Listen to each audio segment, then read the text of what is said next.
Let's go off. Thanks you guys out. Let's do the roll call, please. Mr. Kelly, Here. Mr. Freeman, Here. Mr. Shepherd. Here. All right, now let's do the Pledge of Allegiance. I think that what I want to do to the person to lead if he's allowed to, the young gentleman right there, could you come around here and lead us in the Pledge of Allegiance if you could? Just remember how you do it every day at school, And okay? can I get your name? Liam? Liam? Okay. You are on. All right, ready? Let's hear it. Pledge allegiance to the flag of the United States of America and to the republic for which it stands, one nation, under God, indivisible, with liberty and justice for all. Perfect job. Good job, Liam. Nice work, buddy. All right, so let's see. We're now up to approval of minutes. Debbie. I request the approval of the regular meeting minutes of March 11th, special meeting minutes of March 17th, special meeting minutes of March 30th, and the work session on March 30th. All right, do we have a motion? So move. Motion. Second. Okay. All right, so we have a motion and a second. Do we have any further discussion on the matter? Hearing none, roll call, please. Mr. Kelly, Yes. Mr. Shepherd, Yes. and Mr. Freeman. Yes. All right, departmental updates. Start with Chief Brocksterman. Good evening. So we are in the midst of our hiring blitz. We recently hired 2 individuals, and we are looking forward to hiring 4 more in the coming months to get us up to the authorized complement of 18 sworn officers. A week from Saturday, we have our Casting with Cops event at Locust Lake. That's always a good annual event where we take young people out from the Pierce community and take them out for a day of fishing. Lunch is provided, as well as fishing poles and tackles, and there's door prizes. It's all public donations, so no private money is used. I'm sorry, that should be the other way around. It's private donations, no public money is used. And Saturday, we have our drug drop-off day at the department where people can drop off expired, unused medications with our department, and we will see that they're properly disposed of. That's all I have. All right. So today we have a stand-in for Chief Craig Wright. Could you please, sir, state your name, your title, and any My name's Jim Watkins, Assistant Fire Chief, Pierce Township Fire. favorite color, anything else you'd like to share with us? Nothing I can think of right now. Nothing right now. Okay, well then fire away. Let's hear. We're All going right. to grade you against Craig Wright. Okay. I will try to live up to your expectations. Or down. Whichever. So not often in the fire service do we get to enjoy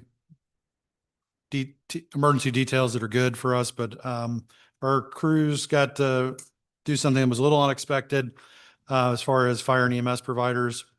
Earlier in the month, we were dispatched for a possible miscarriage. Those are usually more serious and unfortunate events. Upon arrival, the crews quickly determined that there was a significant language barrier. They started using our translation service program that we implemented a few years back. And through Language Line, they were able to communicate with the patient and realize that the symptoms are not related to a miscarriage, but the patient was in active labor. And then midway en route to the hospital on I-471, crossing the Ohio River, the crew of firefighter EMT Kyle Koloff, firefighter paramedic McKenna Weaver, and firefighter paramedic Kevin Barkley helped the mother deliver the child on the interstate, and they all continued on to the hospital, and everyone is doing well. So what started out to be was going to be a very poor call, ended up to being a very rewarding one. And we're very proud of them and happy that everybody's doing well. Great. And then secondly, the other thing that Craig wanted to bring up today is the White Oak road replacement project and the water main replacement. The remaining portion of that water main is getting to be worked on and installed from Merwin 10 Mile to White Oak. And then subsequently gutters, curb and all that will be done and the road will be repaved and it's on target to be done by October. Excellent. So basically, he had good news across the board, which Craig doesn't always do. And he delivered it very well. I thought the intonation was wonderful. Well, thank you. I think it's an A+ effort. I think we could probably replace Craig. With Jim. So, that said, let's give Jim a round of applause.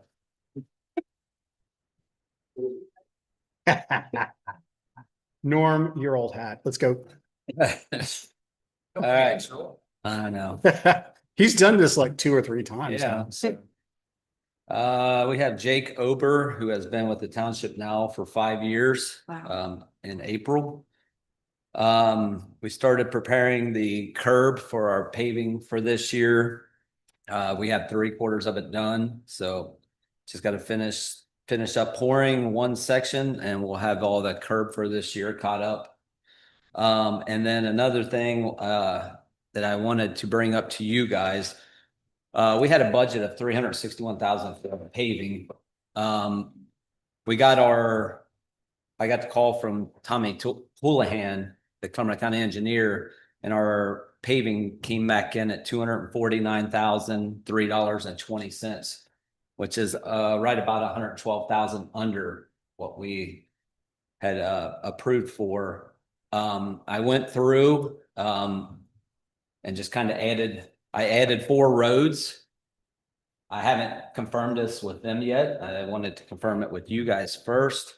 The 4 roads would be $54,253.87, which would put our total road miles to 2.12 miles, which is a total cost of $294,077.41, which is still $66,922.59 under the proposed what we had at the beginning of the years. Norm, the question that you're asking is how much extra paving can we get done with the additional money since this came in under budget? Yeah, I just want to. I think, Yes. I think there's another layer of questioning that you forgot to ask is, should we even do that? So what I'm saying is, don't we have an annual plan where we evaluate and assess which roads are on a certain grading pattern, A to F, right? Mhm. And then we have a certain number of roads that we're going to want to pave each year based off of their grading pattern.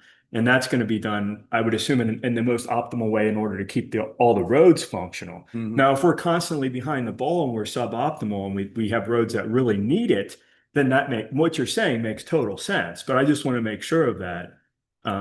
That's kind of my question. So are these roads like Fs, these ones that you're throwing on, or Ds, or what are they? They're Ds. Okay. Ds are our worst. So all the 4 that I added on were all 4 D rated roads. Okay. And there's no curb or gutter on any of those roads, which is able to keep the price down. So. And which ones are they, just out of curiosity? I have a spreadsheet here too, if you guys want to see it, but we added on Dogleg Court, Malk Road, Franz Lane, and Iris Lane. Okay. All right. Norm, when is the price of blacktopping gonna go up? Is it planning on going up this year? Yes, so I had just got a paper from Valley Asphalt that is telling us an effective of as of May that their asphalt will increase 7%. Wow. So I assume that with us getting this in before May, that we will have the old prices before the price goes up, because we will already be locked in. But that's kind of why I was wanting to see if we wanted to add any more, just due to the price of asphalt going up 7% May 1st. Well, my view is that the price of asphalt is pretty, it's not stable. And so when you get into next year, it might be a 10% increase by January or February. Well, it's usually by April or May, because that's when the asphalt companies open up. So it really is tied a lot to fuel prices. And I don't know why we have a drop at this point, given, the rate of the petroleum cost, but we do, and I think we should take advantage of it. And if we can plow ahead and get some more done before the end of the year, I think it's gonna redound to our benefit if we did it. Okay. Yeah, I will, I asked Tommy if I could let him know tomorrow, and he said that would be fine because we have a meeting next week. So, Okay. Or as long as it's okay and we can get it in under, you know, I guess that's the caveat there. If you turn it in and then you discover that, you know, the asphalt companies are like, nope, we just faked you out. Sorry. And it goes back up, Yeah, then I think yank them off the table. yeah. Well, yeah, that's kind of why I left it so far under, just so we didn't go over. Right. But trying to get as many D-rated roads as we possibly could. Right. And I don't think we have to vote on that. I think we just. No, I was just curious. I was just making sure. I was like, hey, we'll repave a couple of A's. We just did them last year, but hey, we got extra money. Yeah, You know, that's what I mean? good. I know that's an extreme example. It's kind of like. Pave away. Right. all right, and I have one more update. We've started on our mulching and spring cleanup. Just kind of wanted to give you an update on our mulching. We kind of took over the mulching and the spring cleanup this year. In previous years, last year, for the cost to do just around the administration building was, we paid $2,400 and $2,421. We did it and they quoted us at 33 yards. We did it this year with 10 yards of mulch at $230. We done the Pierce Township Park. We were quoted at 56 yards, $4,879. We did it in 15 yards for $409.50. So I think we had some really good savings by us taking over the mulching, and we haven't finished the cemetery all the way yet, so we'll have an update on those. That sounds good. Hey, Norm, do you have an update at all on Bennett Road and discussions you might have had with? I the do have folks? an update. I did meet with Chuck Lane. And I've talked to him a couple times on the phone. And I've put together some spreadsheets and I'm just summarizing them now. Okay. And then I will send them to you guys and Eddie to kind of let you know with where I'm at with that and what the next step we think we should go with. Right. Because it is pretty intensive on what we got to do. So. Yeah, because that where Bennett Road comes into Pierce, when it leaves Union Township, it's less, I mean, that area is more business oriented, so you do have a little bit more wiggle room. But then I saw some of the stuff in those pictures. We had the culverts and everything were right in that zone that, so. Yeah, But I measured off to every culvert pipe that I could find to see how far it was from the center of the road. And then I had all the measurements of the road when I walked with him. So that way we weren't trying to pull a tape because it's kind of hard down that road anyway. Right. So I will have that to you here pretty soon. Like, okay. I'm just about ready with it. So. Okay, sounds good. Thank you. Yeah. Thanks, Norm. Yeah. Okay, parks. Wait, we're up to parks, right? Parks and green space. Surprise. Yeah. So the next event that we have coming up is the Circus in the Park event, which is going to be on May 16th. Actually, just a few days ago, we authorized the necessary insurance policy for that event. So that's every box that we had to check for that event is done. Following that, we'll have our first concert in the park and we'll have a motion related to that later on as far as the alcohol sales go. All right. That's all. All right. Thank you, Carl. All right, planning and development. So we are looking for long-range planning, looking for any feedback you might have as kind of a next step in implementing the comprehensive plan. We were looking at focusing on one or more of the development nodes. And so Eddie and I had talked and we felt that the Amelia node would make sense to focus on first and to do it in-house now that we've got 2 staff members in planning. We've got some bandwidth there. So just Good. wanted to throw that out there. If you had any feedback or direction you wanted to provide at this point. Sure. So when you say the Amelia node, are you talking about, because we kind of looked along 125, we looked at several nodes. It was like the White Oak node, and that's the part that used to be in the municipal part.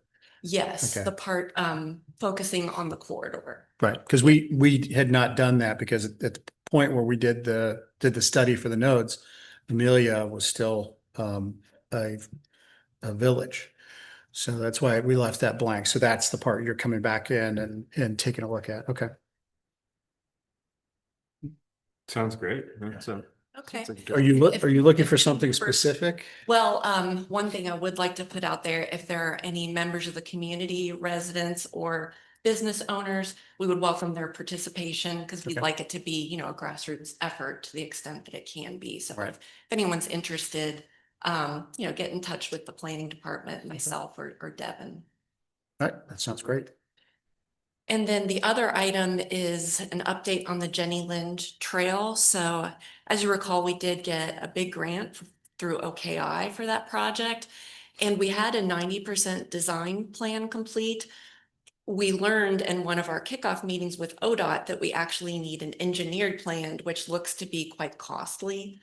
So it would trigger the RFQ process and a bigger investment than we anticipated. So there is some funding still available from a previous grant with the county that we could apply a small portion of that. So wanted to run that by you since we were not anticipating that engineered. What's the difference in price? So we got one estimate that's over 100,000 for the engineered plan. We only have the one estimate. So if we put out the RFQ, once we get qualifications, then I guess it'd be the RFP process and may get some different numbers.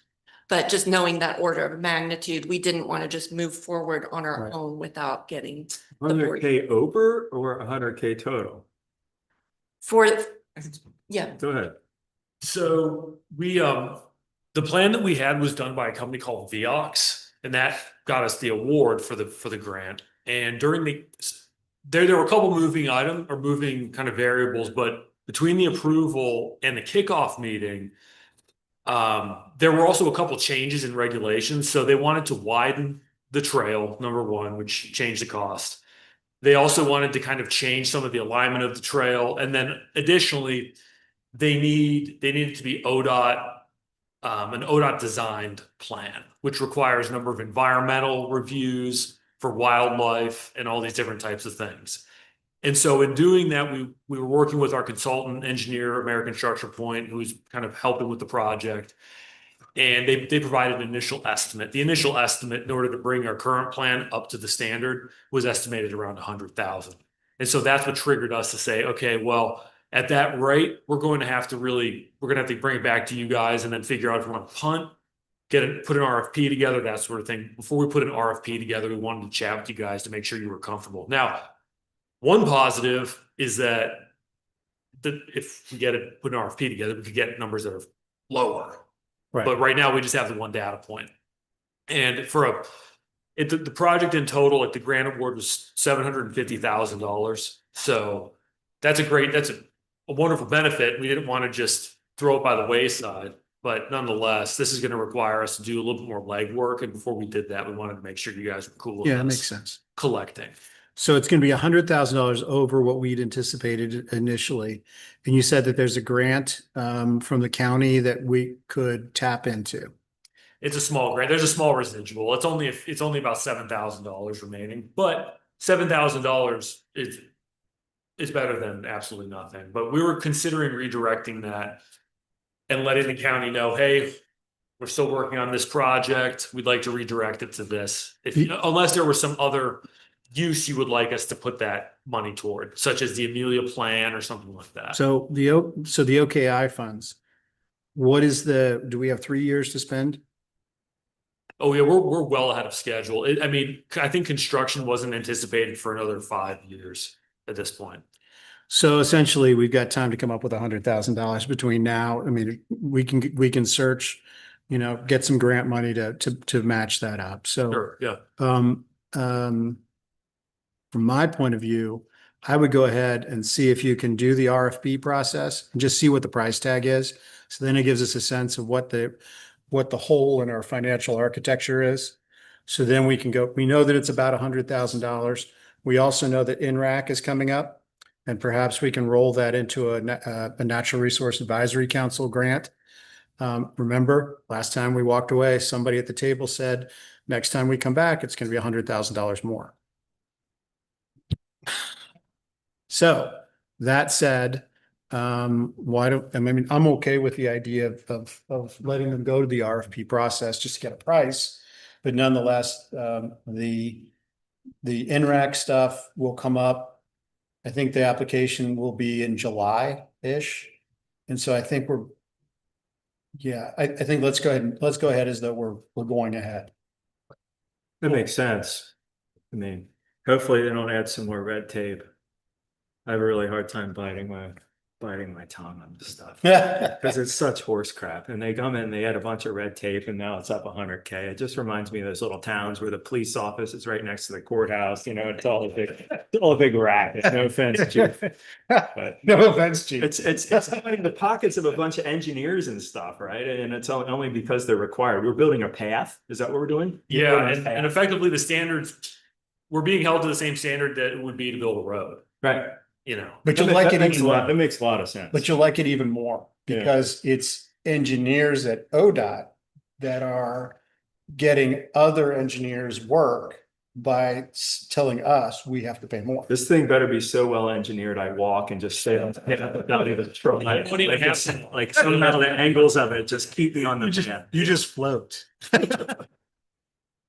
But yeah, I think that makes sense. Why stop now? We may get money to match it, and it could be a good benefit for the communities. So now we'll just go around and look for, trying to fill the hole in our financial architecture. Kind of like what we did with the learning center. Yeah. She almost had a heart attack. It was great. Anyway. Anything else? It does, doesn't it? Thanks. Anything else? That's all I have. All right, cool. Eddie, you're up. Similar kind of related situation. So in working with the county and having some residual funding left over, we worked with Kennedy Briggs with the County Economic Development, who assisted us in redirecting some Appalachian regional funds that can now cover our entire design obligation for the Oak Street project. So if you recall, the Oak Street sidewalk is closed and there's a storm line that needs to be repaired, and the service department is working on that with Verdantis. And that total design is $36,000. There's a motion later in the agenda that speaks to this particular item, but now instead of it coming out of a TIF, we have grant funds that'll cover that entire cost. So that's positive, at least. We're also working on some expenditure authorization research. As you know, there have been a couple emergency authorizations over the years, or emergency meetings rather, to make repairs for squads, engines, things like that. So we're going to do a little bit of digging and research and come back with a couple different options for you guys to consider if you're so inclined on what other jurisdictions are doing and what kind of authorization numbers might make sense if you'd like to tinker around with what staff is able to spend without having to have an emergency meeting, sort of thing. Okay, great. And we've also begun discussions with legal counsel regarding just a general process and then approach for waste levy research as well. So we'll be coming back with information regarding what those anticipated costs might be, what the timeline might look like as well. Okay. That's all I've got.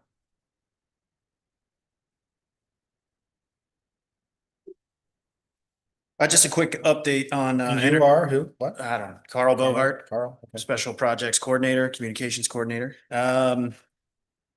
Just a quick update on our energy aggregation, that our gas aggregation program is set to expire next month. We had a meeting, that was last week, I believe, with Trey Bell, who we've been working with, and they help coordinate our current agreements, and I believe the previous ones as well. So again, the gas agreement expires next month. They're advising, Trey Bell is advising that we should secure a new agreement with a fixed gas rate as soon as possible. In their minds, they see gas rates, energy becoming more expensive. And so locking in now could lead to some savings. What we've had in the past is a discount connected to Duke's rate. And this would be a little bit different where we would be securing a rate right now. So more details to come on that. I just wanted to give you a heads up that that's what they're recommending at this point. And just kind of backing up completely, our agreement with Trey Bell, that is kind of on a year by year basis right now. It was initially locked in, I believe, in 2018. It was a 3-year, and then it just kind of renews year to year. So any changes that would want to be made to that would have to happen in January of 2027. That's all. Okay. Unless you guys had a question. Okay. All right, now let's get into new business. So Debbie, you get the first one for new business. Okay.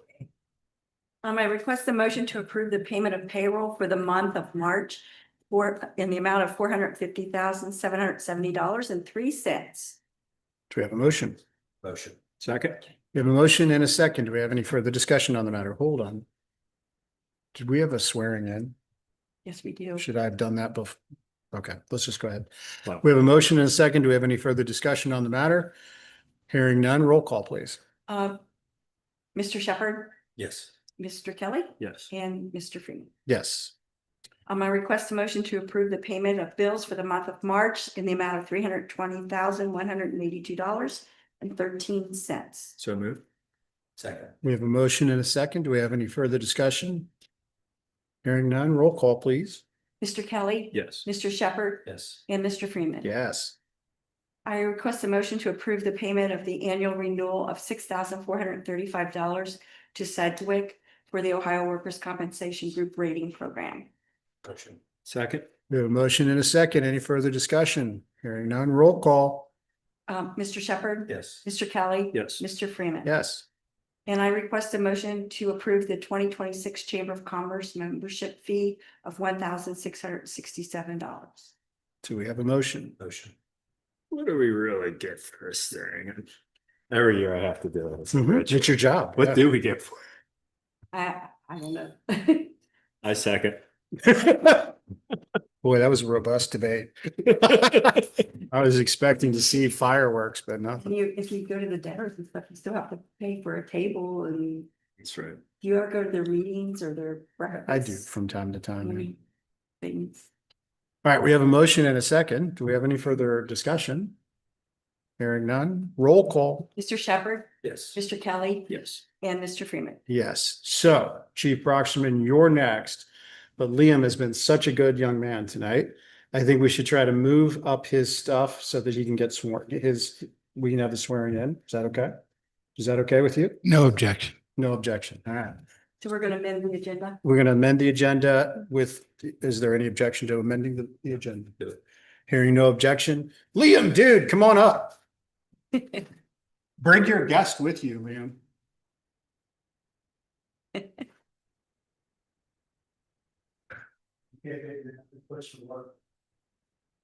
Do I have to do this? Or can we do it? You can just stand right over here. It's okay, you go in. Yeah, go. All right, if you could, raise your right hand. I'm gonna swear you in, and then we're gonna go up. Okay, so we're gonna do a little bit backwards, but I figured I were him, I would go up in about 10 minutes. Yeah, he's doing a great job. I know. I was right. Oh. Here's it. I'll get this meeting done fast. All right, let's go. I, Angela. I, Angela. Thank you, that's fine. You solemnly swear or affirm that I will support the Constitution. Do solemnly swear or affirm and support the Constitution.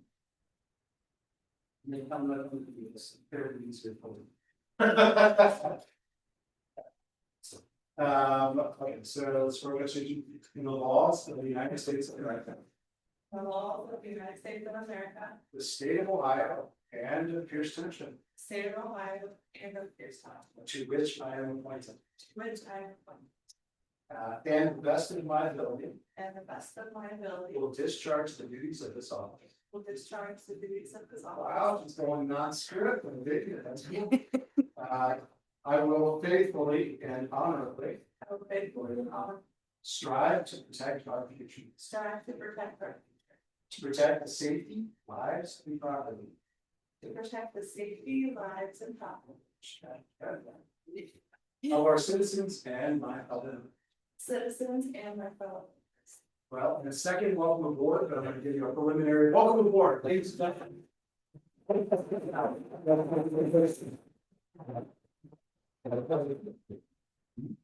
John. Look at that, Liam. It's official. Yep. All right, now we're going to make it official. All right. Fire Chief, not Craig, right? Do you have a motion you'd like to make? You need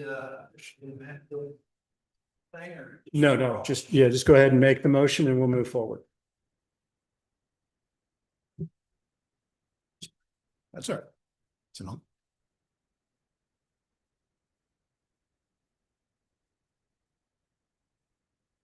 Fire Chief Craig Wright requests a motion to approve the appointment of Angela Plose as a full-time firefighter paramedic at the established rate per the collective bargaining agreement, step 1, effective May 10th, 2026 at 0600 hours, pending successful completion of a polygraph examination, the Ohio Police and Fire Pension Physical. Angela must obtain her fire safety inspector within 1 year and she'll serve a 1-year probationary period. I should also note that we have received her polygraph and it is cleared. We're just waiting the results of her physical. She's done it. We just haven't gotten the report back. Do we have a motion? Motion. Second. We have a motion and a second. Any further discussion? Do you want to discuss anything? Hearing no discussion. Roll call, please. Mr. Shepherd. Yes. Mr. Kelly. Yes. Mr. Freeman. And yes, welcome aboard officially. And thank you for bringing Liam. Okay, now back to Chief Brocksterman. You're on again. I request a motion to accept Axon Enterprise Incorporated's 5-year proposal to provide body-worn cameras and Taser 10 energy weapons to the department for $159,519.11. The costs associated with body-worn cameras and tasers are in line with the department's 5-year capital expenditure plan. And I wanted to add that if approved, we ask for permission for staff to execute the contract. I'll make the motion. We have a motion and a second. Any further discussion? Hearing none, roll call, please. Mr. Kelly. Yes. Mr. Shepherd. Yes. Mr. Freeman. Yes. Chief, you're still up. I request a motion to purchase a 2026 Dodge Durango police vehicle from Mount Orb CDJR for $42,956. This purchase would void the 2026 Chevrolet Tahoe that the department was approved to purchase at the February 11th, 2026 trustee meeting. This purchase will save the township $20,000. So moved. Second. We've got a motion and a second. Do you have any further discussion on the matter? When I heard $20,000 savings, hearing no further discussion, roll call, please. Mr. Kelly. Yes. Mr. Shepherd. Yes. Mr. Freeman. Yes. I request a motion to accept a grant from the Ohio Department of Public Safety's Office of Criminal Justice Services for $9,533.02. The grant covers the cost of the department's body-worn camera program with Axon for the coming year, March 2026 to March 2027. Do we have a motion? Motion. Second. We have a motion and a second. Any further discussion? Hearing none, roll call, please. Mr. Shepherd. Yes. Mr. Kelly. Yes. Mr. Freeman. Yes. Chief, you're still And up. finally, I request a motion for the appointment of Mr. Spencer Smith to a full-time sworn position of police officer at the step 1 hourly rate of $33.12 per hour, contingent on the completion of his OPOTC Basic Police Academy class, receiving his Ohio Peace Officer certification, passing a psychological assessment, and a medical exam with a drug test. The effective date of his appointment would be to be determined. I'll make the motion. Second. We have a motion and a second. Roll call, please. Mr. Kelly, Yes. Mr. Shepherd, Yes. Mr. Freeman. Yes. Fire Chief, not Craig Wright. So we'll be moving on to item number 10 now. Fire Chief Craig Wright requests a motion to accept the resignation of part-time firefighter paramedic Craig Belcher effective March 31st, 2026. So moved. Second. Okay, we have a motion and a second. Roll call, please. Mr. Kelly, Yes. Mr. Shepherd, Yes. Mr. Freeman. Yes. You're up again. Fire Chief Craig Wright requests a motion to approve the emergency repair to the 2017 E1 fire engine for the replacement of the turbo actuator by Atlantic Emergency Solutions in the amount of $2,744.65. Motion. Second. We have a motion and a second. Any further discussion on the matter? Hearing none, roll call, please. Mr. Shepherd, Yes. Mr. Kelly, Yes. Mr. Freeman. Yes. Norm, you're back up. All right. I would like to request a motion to sell the old R15 2011 International dump truck, the 2012 Ford F-350 four-door, and miscellaneous items on Gov Deals. R15 was replaced in 2024, and the Ford F-350 will not be replaced at this time. Motion. Second. We have a motion and a second. Do we have any further discussion on the matter? Hearing none, roll call, please. Mr. Shepherd, Yes. Mr. Kelly, Yes. Mr. Freeman. Yes. Norm, you're still up. I request a motion to approve the carryover of 40 hours of vacation for mechanic Dave Schneider to be used within a year per the personnel policy. So moved. Second. We have a motion and a second. Do we have any further discussion? Hearing none, roll call, please. Mr. Kelly, Yes. Mr. Shepherd, Yes. Mr. Freeman. Yes. Norm, it looks like you're still up. I request a motion to approve the temporary promotion of Jake Ober to mechanic at the established rate of $33.87, starting on May 18th, 2026 through August 10th, 2026. Payroll until Dave Schneider returns. Motion. You're gonna promote this guy and then put him back? Yeah, he steps in as a temporary mechanic at the probationary period and until. Second. Before. Well, that's good enough reason. Second. Always a dangerous thing to say. Surgery. Okay, so we have a motion and a second. Do we have any further discussion on the matter? Hearing none, roll call. Mr. Shepherd, Yes. Mr. Kelly, Yes. and Mr. Freeman. Yes. Norm, are you still up? I'm still up. Wow, you are getting greedy tonight. I request a motion to approve the purchase of 6 replacement tires and rims for truck R5 from Best One Tire and Service of Mid-America, Inc. in the amount of $4,581.22. The purchase is contained within the township's 6-year capital improvement. So moved. Second. We have a motion and a second. Do we have any further discussion? Hearing none, roll call, please. Mr. Kelly, Yes. Mr. Shepherd, Yes. and Mr. Freeman. Yes. Norm, you are really stretching it here. Uh, I'm gonna have to vote no on something just because I feel it coming. I'd like to request a motion to approve the additional cost for the 2025 paving in the amount of $3,510.42 to Claremont County Engineers. Make the motion. Second. We have a motion and a second. Any further discussion on the matter?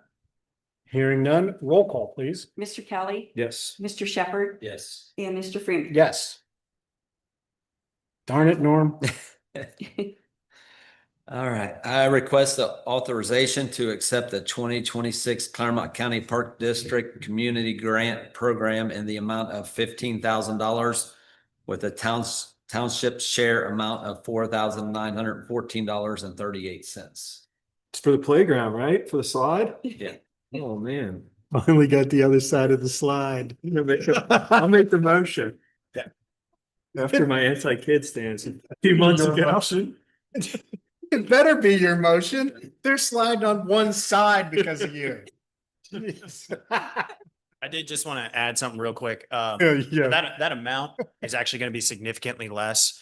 What it will, at this point, it's probably more in the neighborhood of between like $500 and $1,500. Just because we actually kind of changed our plan around to make it a less expensive slide for Mr. Kelly and get some other things So it's accomplished. a That cheap slide. 'cause Yeah. You. Yeah, like, when somebody gets hurt, you know, he's getting sued personally. I think we went from about $17,000 to about 8 or 9 on the slide cost. So that allowed us to do some other things, including drainage for the playground, because underneath that mulch, there was just water hanging out. So we're going to get that done, and our total cost moved down to about $15,000 and change.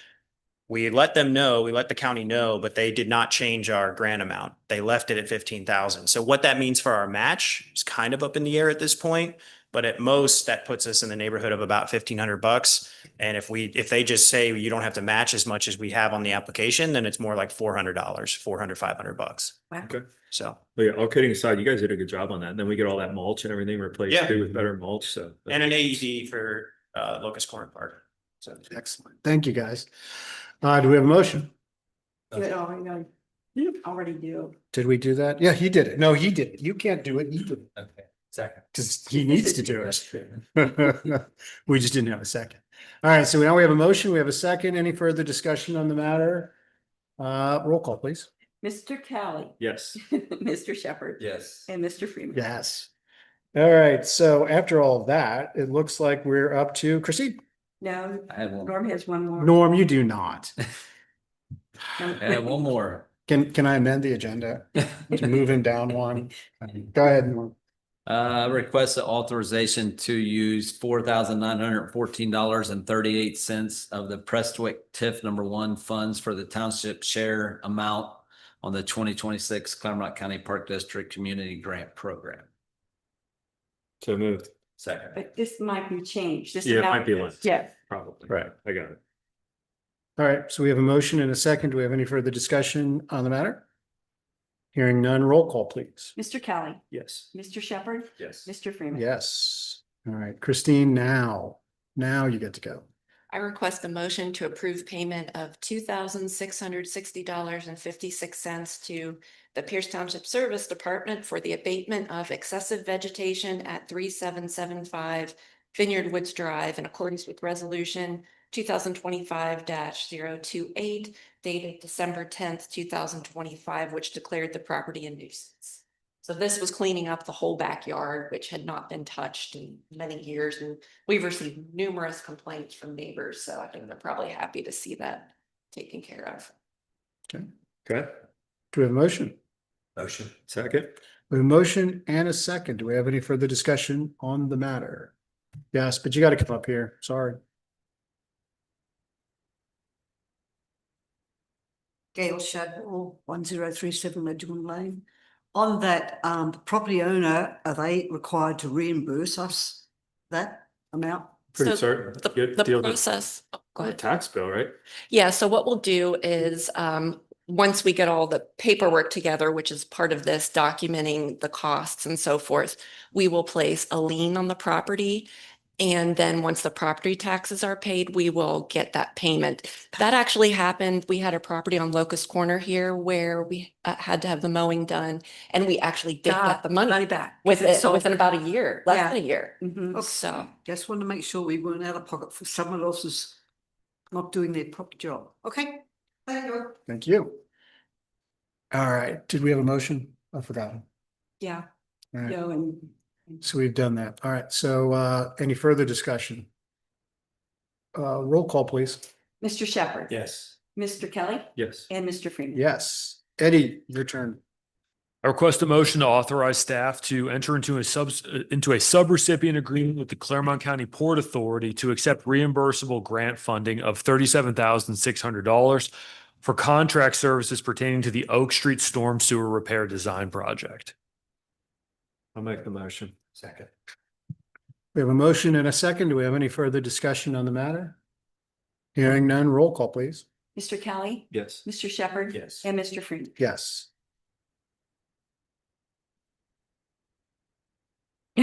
Steps in. Might make a motion for my own microphone. Nope. Okay. I mentioned this before, related to the concert in the park and just requesting authorization to complete the application required to obtain additional insurance coverage for the concert in the park for alcohol sales in an amount not to exceed $2,500 to ensure appropriate insurance coverage for the upcoming June 20th event. And actually, I can give you kind of an update on that number. It's probably going to be in the neighborhood of $500. Because that was what we just got done for the circus in the park. Also requesting authorization to complete the Department of Commerce Division of Liquor Control temporary permit tenancy for said event, requesting authorization to sell beer at the event. Okay, do we have a motion? Motion. Second. We have a motion and a second. Do we have any further discussion on the matter? Hearing, Hot wine. It's Oh, probably alter our insurance. okay. because wine is for just roughhousers and miscreants. Thanks. Okay, well, now that we've gotten that out. Do we have a motion? Yeah. Second. We have a motion and a second. Any further discussion on the matter? Hearing none, roll call, please. Mr. Shepherd. Yes. Mr. Kelly. Yes. And Mr. Freeman. Yes. And then last but not least, I get to make a motion. As you'll recall, I think it was the last meeting or perhaps the one before that, we had a discussion about Eddie's contract, discussion of whether or not we wanted to make any adjustments inside that contract and extend it. This motion simply would ask our legal counsel to begin that process. I'll make the motion. Second. We have a motion and a second. Do we have any further discussion? Eddie, do you want to add anything to that? Did I miss anything? No. Cool. Since we have an empty chair today, the lawyer totally agrees. So with that, if there's any further discussion, roll call, please. Mr. Kelly, Yes. Mr. Shepherd. Yes. And Mr. Freeman. Yes. With that, we have come to public comment, open floor discussion and presentations. Flip a coin. Hi, my name's Bill Grazer. I currently live at 1007 Chatham Lane in the Prestwick Place development. Mhm. And I've been a resident for the township for 40-some years. As you know, this is the 250th anniversary of the founding of our great nation. And I'm here this evening with my colleague Cindy Johnson from the Claremont County Historical Society to speak to you about a long forgotten cemetery that has been recently rediscovered and is about a half mile from here as the crow flies. And with your permission, Mr. Freeman, I'd like to hand out these papers while Cindy gives her. Go right ahead. Thank you. Thank you. Thank you. Thank you. I'm Cindy Johnson with the Claremont County Historical Society, and I want you to know I got myself in a lot of trouble over the 250th anniversary of the country. I volunteered myself to find the grave sites of the Revolutionary War veterans that were buried in Claremont County, thinking, how many can there be? There could be a couple of dozen. Well, there's a good 250 Revolutionary War veterans who settled here. Some moved on, but many of them are buried in Claremont County. Pierce Township has, I think 5 or 7 or 8 that are buried here, and I'm having a first project, a devil of a time finding the old graves. Mhm. For instance, Nathaniel Dunham, always spelled Dunham. He fought with the 1st New Jersey Regiment under Captain Isaac Morrison and Corporal Matthias Ogden from April 1777 to March 1783. He is thought to be buried in the old 10-mile cemetery, although no tombstone remains. Quote, he led a quiet, unpretentious life. His remains lie in the churchyard at the foot of the hill, marked only by a single crude stone monument. So we're pretty sure he's somewhere there, without being able to find an actual stone. John Short was drafted as a militiaman for Virginia, served under Captain Eddie McCartney and Light Horse Harry Lee. He was there on October 19th, 1781, when Cornwallis surrendered to the Patriots. He is buried in the Wheeler Short Cemetery, supposedly at 1313 Dorado Court off of Lewis Road.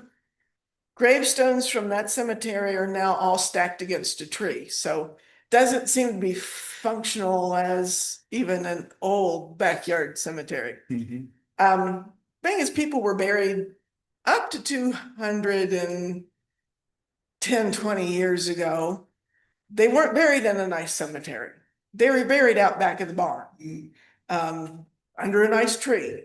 So it's a challenge. Some of those cemeteries are under the highway. Some of the cemeteries are quietly bulldozed in the night. There are laws against that, I'm finding out.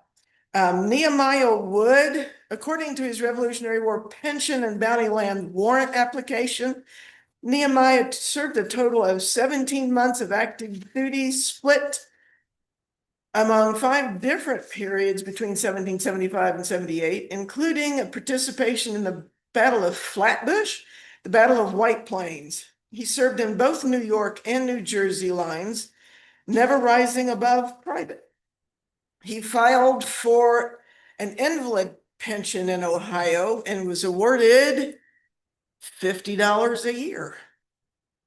In 1839, he was buried on his son Elijah Wood's farm in Locust Corner, still searching for the cemetery. So if anybody has a clue, all y'all that get out in people's backyards, if you stumble across these things, I really would like to hear it. John Wheeler, he was in the Massachusetts militia serving under Captains Thomas and Grant and Colonel Hunter. He's buried in the family cemetery. In the 1950s, this land was owned by John Lee Cooper on Lewis Road in Pierce Township. Don't know where it is now. Jesse Swem was in the Continental Service under Colonel Samuel Foreman's regiment of the Monmouth Militia from June 1st, 1778. He was a private with Captain Thomas Patterson's 2nd Company, 3rd Regiment, commanded by Colonel Elias Dayton. Jesse was involved in combat immediately. He fought at the Battle of Monmouth, the first battle of the war that the Continental forces directly fought British regulars and held their own. It was a long, bloody battle on such a hot day that men actually died of the heat and exhaustion. This battle was a draw because the British withdrew in the night rather than meet them back again in the morning. So they counted it a victory. It was kind of an even Steven. He is said to be buried 500 feet, 300 feet behind a barn on Bradbury Road under cedar trees. Or he may be the Beeheimer Cemetery in Palestine. So you can see I'm having trouble finding these guys. I've been spending a lot of time with these guys. I call them my guys.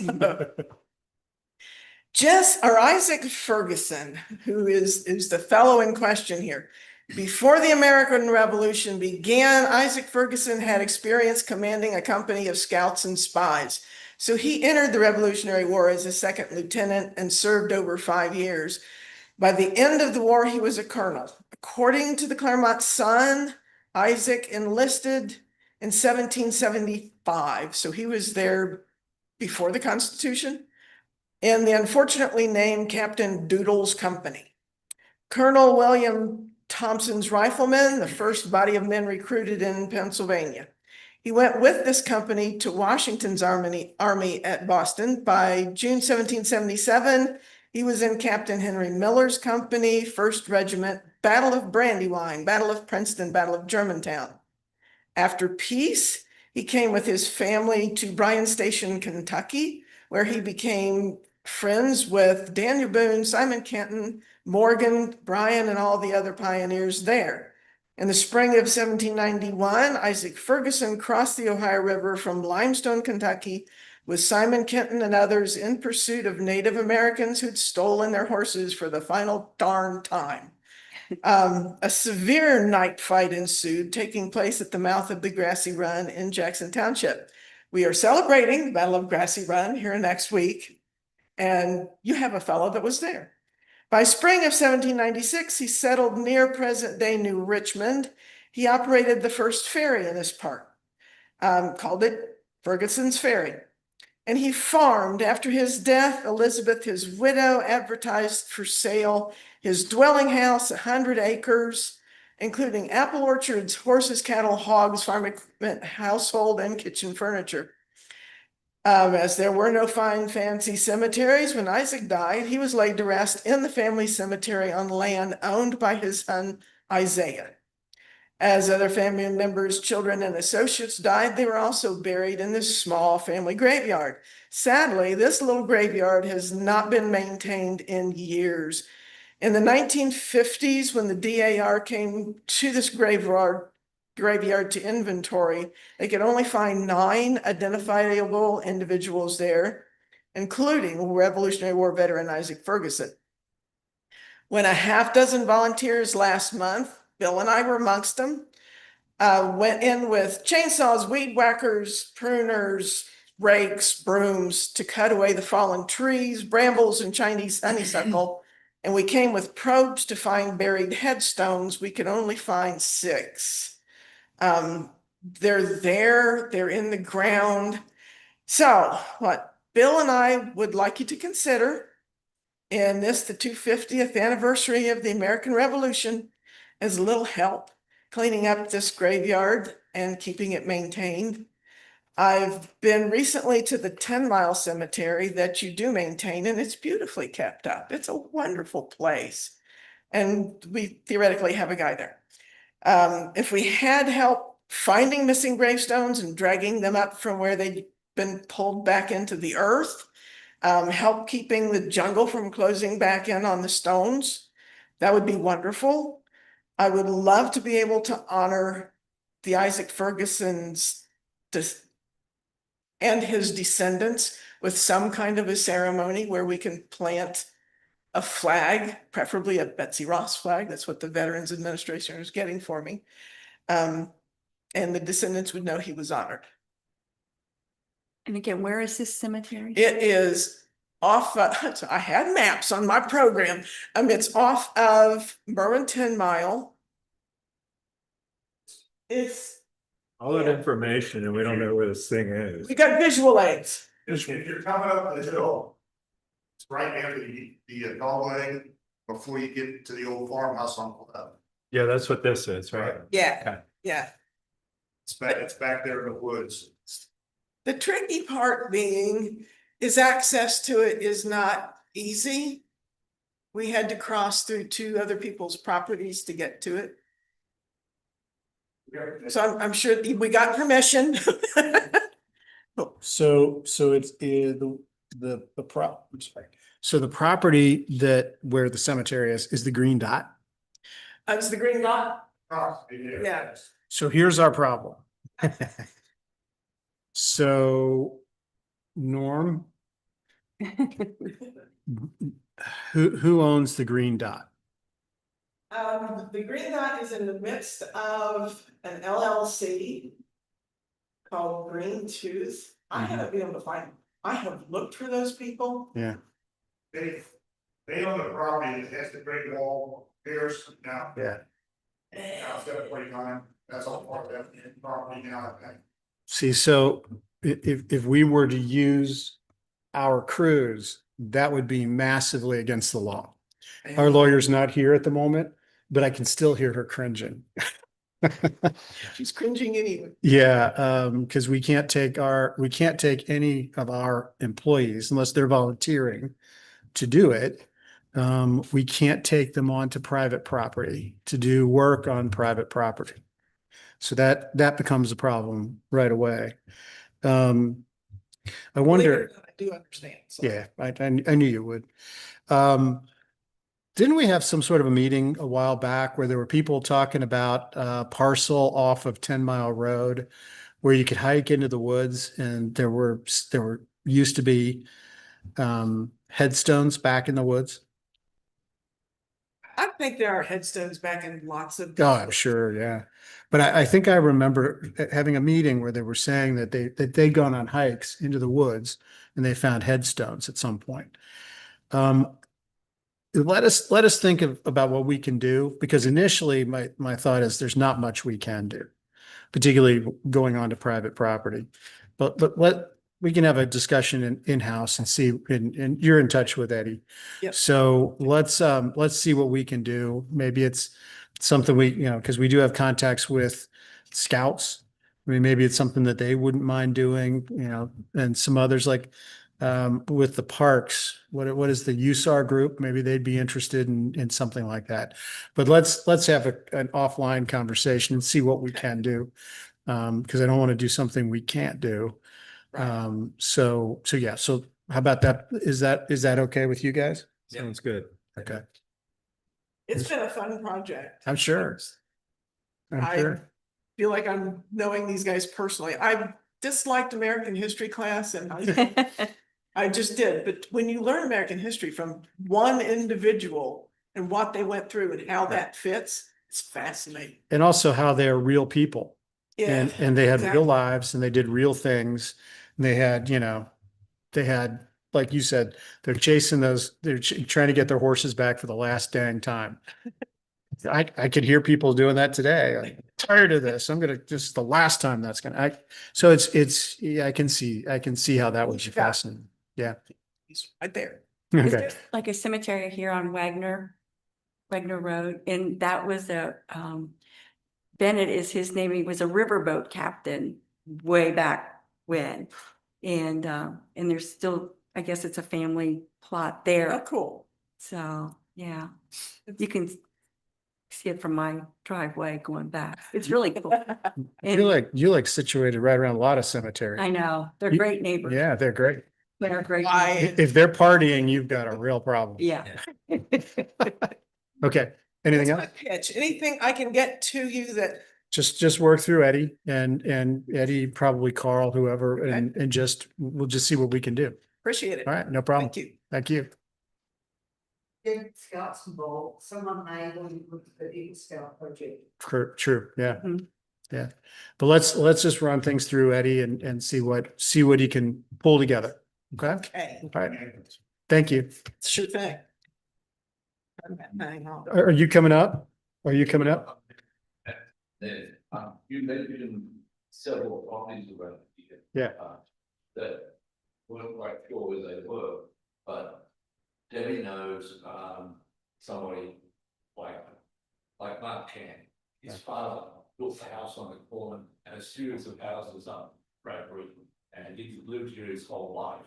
Mhm. And he may very well know where some of those locations are. That's my other intent on being here is, I don't know my way around your backwoods, but you guys might well, so appreciate it. All right. Thank you. Your turn.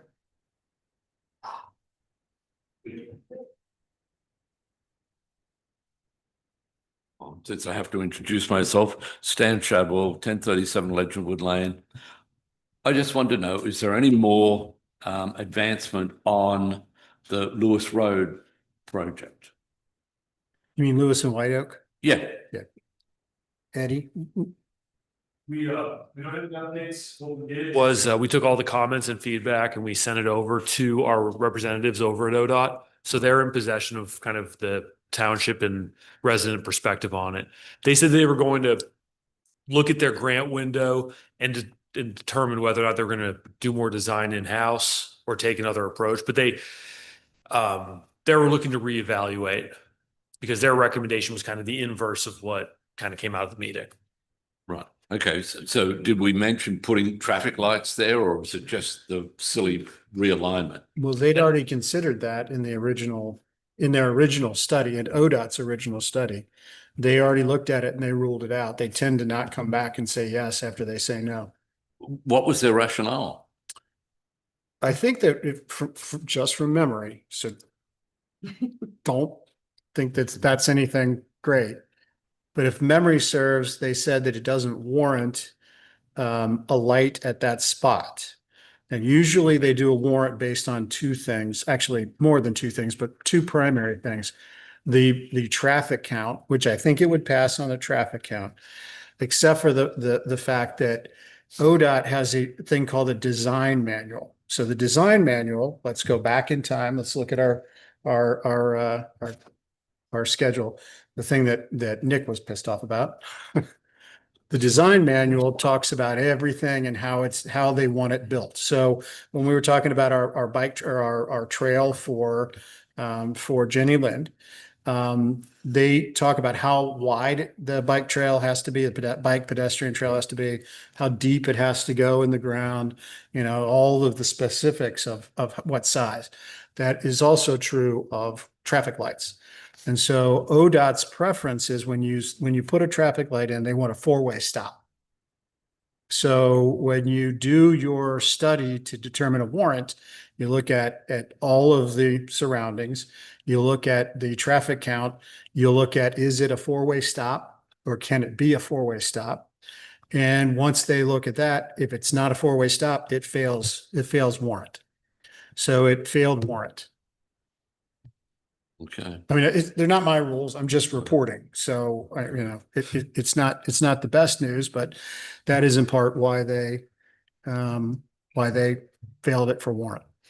However, if you realign the road and you go around behind just another example, I'm not saying that's something we're going to do or anybody's going to do, but if you take Lewis Road, you loop it behind where the water tower is, you loop it behind, take it across the road, and no, it's right across the street. What's the name of the street? Whatever. No, it's no, it's not Appomattox. You said it 3 times. What? Oh, Bristol Lake. Bristol Lake. Yeah, there you go. See, it wasn't Appomattox. You just kept saying Appomattox. If you take it and you point it right across the street from Appomattox, just moving it down the street passes the warrant, you get a traffic light. Doesn't do much for the people in Lewis Road. Well, actually, that does do a lot for the people in Lewis Road because you move Lewis Road down about 25, 30 feet away from where it is right now. And so now you don't have that crisscross anymore. You have a straight across and you have an intersection where they can pull in. If they're coming off of 125, they take the right-hand turn, come behind where the water tower is, and they're on Lewis Road. And keep in mind too, don't look at it as if we're advocates for ODOT's policies or not advocates for ODOT's policies. There's something we can't change and we have to work with. Okay. So we're going to do what we can and take I didn't say Appomattox. So between Lewis and Appomattox, there's no road. Correct. Pull around. Right. So you're gonna have to take over property by. So let me tell you a story. You want a really great story? So in the old days, I used to work for a place called OKI, Ohio, Kentucky, Indiana Regional Council of Governments. I ran a program called the Alternative Fuels Program. So just to show you the mindset of ODOT, right? We were looking at taking what we called CMAQ funds, which is congestion mitigation air quality funds, because in those days we were under, federal warning for air quality. We found a way to take those dollars and use those CMAQ dollars to buy down the cost of biodiesel so that we could put that in school buses and other buses, other vehicles. So we would do a grant program where we would give like 50 cents per gallon off of the price of this fuel. ODOT said, no, we're not going to do that. We don't do anything with fuel. So I went back to them and I said, okay, well, what if I bought buses? And they said, yeah, sure, we do buses. Buses cost at that time somewhere in the order of $200,000 to $300,000.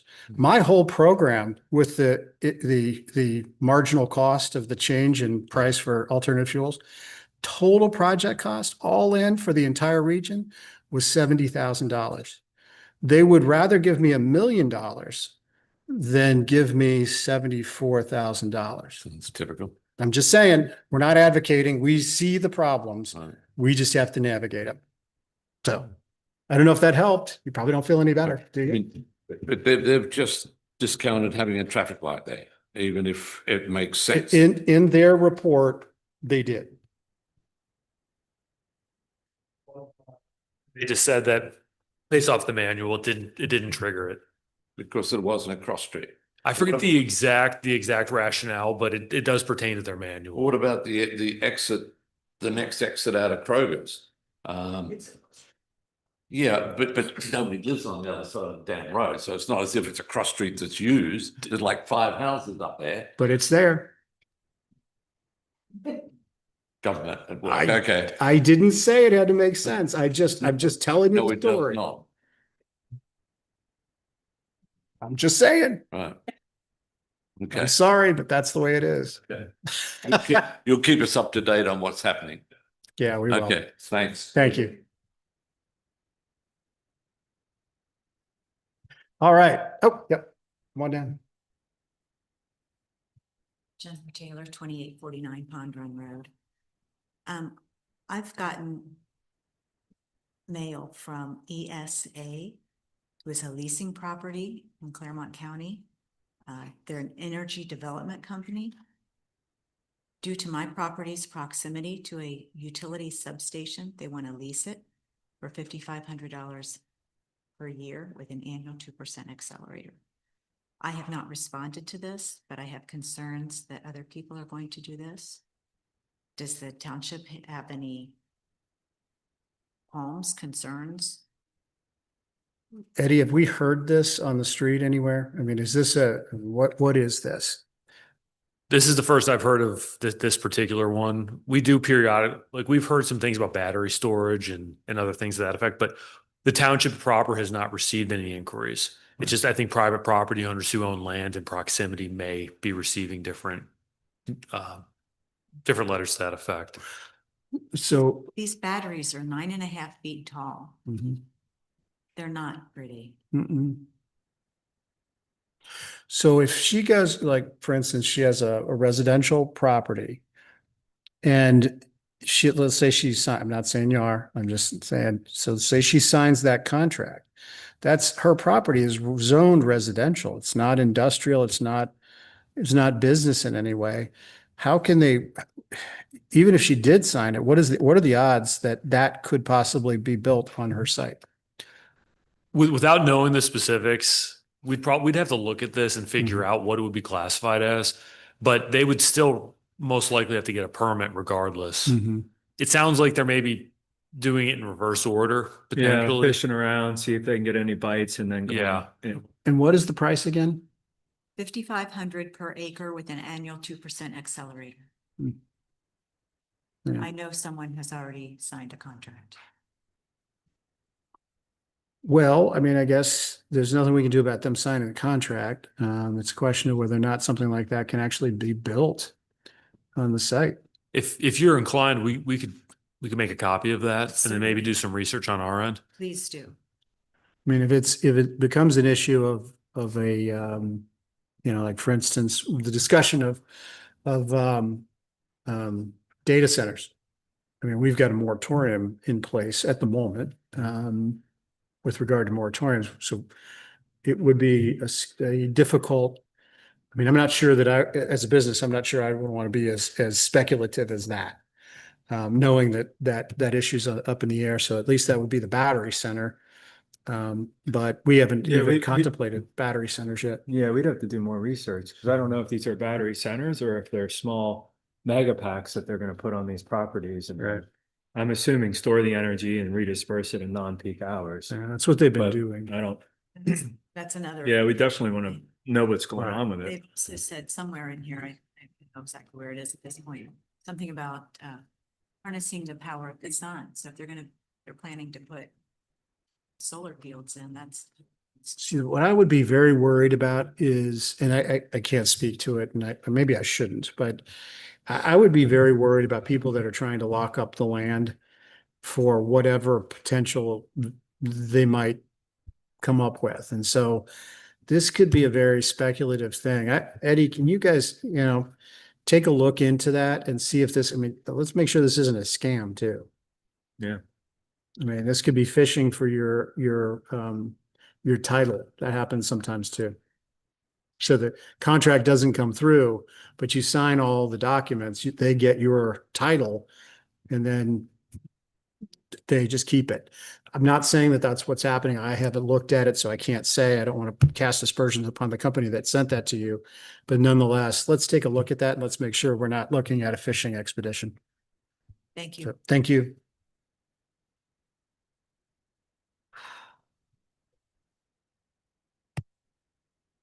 Yep. Okay, so anybody else? Anybody? All right, seeing no one, how about we move to adjournment? Does anybody object to an adjournment? So moved. All right, we got a motion and a second to adjourn. Roll call, please.